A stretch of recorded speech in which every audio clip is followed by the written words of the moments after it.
উনি কেমন বিচারক ছিলেন জানেননি? নিজের ছেলের ব্যাপারও বিচার চার দিতেন নারী। আমরা তো নিজের লোক হলে বিচার নাই, পরার লোকের যত বিচার আছে। পরার লোকের কি তা? হ্যাঁ, এক বেটার লোক খাইছিল, ডাব খাইছিল, আরেক বেটার ছেলে বেটার ছেলে খাইছিল নাইকল। এই যখন বিচারে বসে ডাবের বিচারে কঠিন মুরব্বী, আরেক বেটা তোমার ফুলা তো নাইকল খাইছে, এই বিচার কি করবা? তো মুরব্বী দেখো ডাব এটা কাঁচা, এটার বিচার বড় শক্ত, ডাবের গুনার মাফ নাই, জোনা নাই খেলে গুণা নাই, এই জন্য আমার ছেলের বিচার এই তালের বিচার হয় না। সময় কম তো। আমার প্রাণের বাবাদীপ হযরত ওমর ফারুক রাদিয়াল্লাহু তাআলা আনহুর ছেলে আবু শামা বন্ধুদের সাথে আড্ডা দিতে মদ পান করেছে। মদ পান করেছিল বন্ধুদের সাথে আড্ডা দিতে। সেখানে যিনি কাজী ছিলেন বিচার করেছেন। বাবাজি ফিরেছে বাড়িতে। ওমর ফারুক বলে, বাবা আমি শুনেছি বন্ধুদের সাথে আড্ডা দিতে তুমি মদ পান করেছো, বিচার হয়েছে? কাহা বিচার হয়েছে? কেমনে বিচার হয়েছে রে বাবা? আবু শামা কয় গোপনে। ওমর ফারুক সবার বিচার হয় প্রকাশ্যে, আর তোমার বুঝি বিচার গোপনে? বেদে তোমাকে মারছে? জোরে জোরে না আস্তে আস্তে? খুব আস্তে আস্তে আমার দেহে আঘাত করা হয়েছে। সকলের বেত মারা হয় জোরে জোরে, আর তোমার বেত মারা হয়েছে আস্তে আস্তে। এটা হতে পারে না। আমি খলিফার ছেলে বলে লোকায়া বিচার করেছে, আস্তে আস্তে বেত দিয়েছে। আমি ওমর নিজের হাতে প্রকাশ্যে তোমার বিচার করব রে। আমি নিজ হাতে প্রকাশ্যে তোমার বিচার করব। আমার প্রাণের বাবা দিনারে হযরত ওমর বললেন, বাবা আবু শামা সকলের সামনে প্রকাশ্যে তোমার বিচার হবে রে। আমি নিজে তোমাকে বেতের আঘাত করব। কাউকে যদি বলে আঘাত করো, আমি খলিফার ছেলে বলে ভয় পেতে পারে, আঘাত না করতে পারে, আস্তে আস্তে করতে পারে। এই জন্য আমি খলিফা নিজ হাতে তোমাকে আঘাত করবো রে। ওমর ফারুক বেদ দিতে দিতে দিতে বাবাজি এমন জোরে জোরে দিচ্ছে, 80টা বেদ দেওয়ার পরে তার ছেলে আবু শামা ইন্তেকাল হয়ে গেল রে। আর 20টা বাকি। মদ পানের 100 দৌড়া। কয়টা? 100। উনি 80টা দিয়ে দিছে, আবু শামা মরে গেছে, ইন্তেকাল হয়ে গেছে। ওমর ফারুক নিজ হাতে গোসল করালেন, কাফন পরালেন, জানাজা পড়িয়া আবু শামাকে কবরে নামায় দিয়ে মাটি চাপা দিলেন।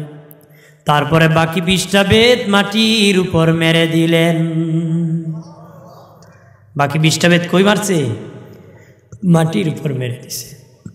রাত্রে যখন ঘুমাইছেন, ছেলে আবু শামার সাথে দেখা হয়ে গেছে। ডেকে বলেন, বাবা আবু শামা রে, আবু শামা কি খবর রে বাবা? আবু শামা বলে, আব্বা আমি যখন 80 বেদ দেয়া মরে গেছি, তুমি যখন জানাজা পড়িয়া আমাকে কবরে নামাই দিছো, কবরের আযাব 20টা বেদ বাকি থাকার কারণে আমি আবু শামার কবরে আযাব নাজিল হয়েছি। এত কঠিন আযাব না জানি গো বাবা, যদি আরো 80টা বেদ বাকি থাকতো কত কঠিন আযাব আমার কবরে আসতো। কবরেরই আযাব যদি মানুষ দেখিতো, ঘরবাড়ি পালায়া মানুষ বাগিত, ঘরবাড়ি পালায়া মানুষ বাগিত। আল্লাহ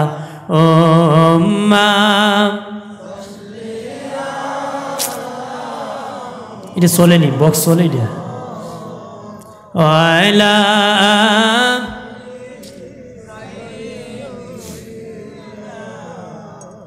ঠিক আছে, আর দিও না।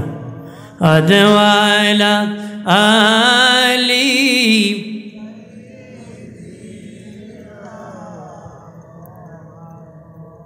আমার প্রাণের বাবাজিরা রে, খেয়াল করেন ভালো করিয়া। আবু শামা ডেকে বলে, বাবা আমার কবরে কঠিন আযাব নাজিল হয়েছে গো আব্বা, আমার কবরে কঠিন আযাব নাজিল হয়েছে, কঠিন আযাব। যখন আপনি আমার কবরের উপর বাকি 20টা বেত মারে দিছেন, আমার কবর আমার আল্লাহ জান্নাতের বাগান বানায় দিছে। আর জোরে বলে, আমার প্রাণের বাবাজিরা রে, খেয়াল করেন রে ভালো করিয়া রে বাবাজি। ওই ছিলেন ওমর ফারুক রাদিয়াল্লাহু তাআলা। মিশরের গভর্নরকে হযরত ওমর দাওয়াত করে বললেন, আসো। মিশরের গভর্নর ওমর ফারুকের বাড়িতে আসছেন। ওই সময় ওনার ছেলে আব্দুল্লাহকে ডেকে বললেন, আমাকে জৈতুনের তেল আর গোস্ত, ওই রুটি দাও, জৈতুনের তেল দাও। বাবাজি ওই মিশরের গভর্নরকে রুটি আর জৈতুনের তেল দিলেন, নিজেও জৈতুনের তেল দিয়ে রুটি লাগায় লাগায় খাচ্ছেন। মিশনের গভর্নর তাকায় তাকায় দেখতেছি। হযরত ওমর বলেন, তুমি খাইতেছো না কেন?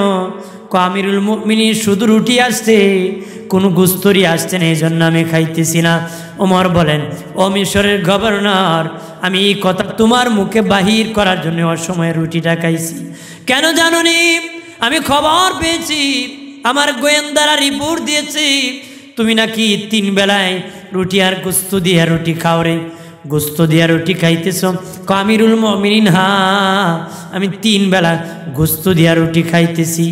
হযরত ওমর বলে, আরে মিশরের গভর্নর, 3 বেলা কি তোমার কোনো জনগণ গোস্ত দিয়া রুটি খাইতে পারেনি? সকলে কয়, না না, সকল জনগণ খেতে পারে না রে, সকল জনগণ খেতে পারে না।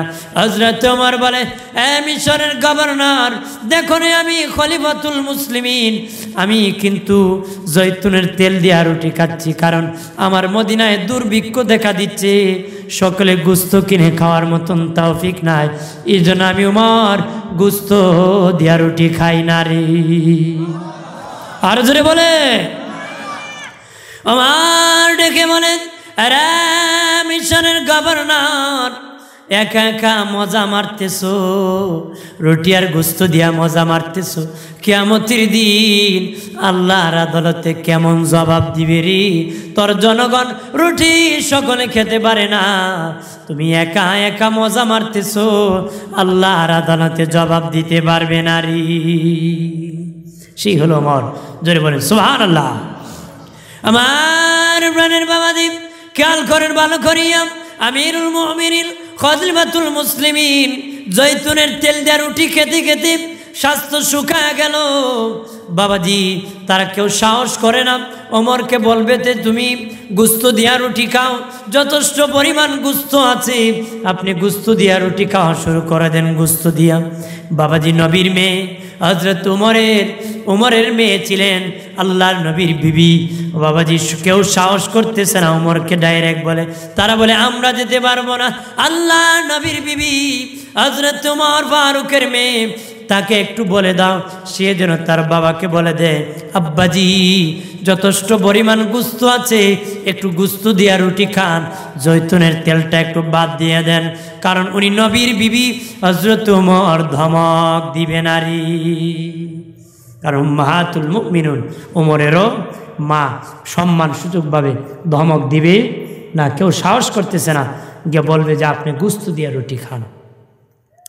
আমার প্রাণের বাবাজিরা রে, তখন ওই হযরত ওমর ফারুকের কন্যা যায় বলে, আব্বা যথেষ্ট পরিমাণ গোস্ত এখন আছে, একটু গোস্ত দিয়ে আপনি রুটি খান। ওমর ফারুক চোখের পানি ছেড়ে কান্না শুরু করে দিলেন।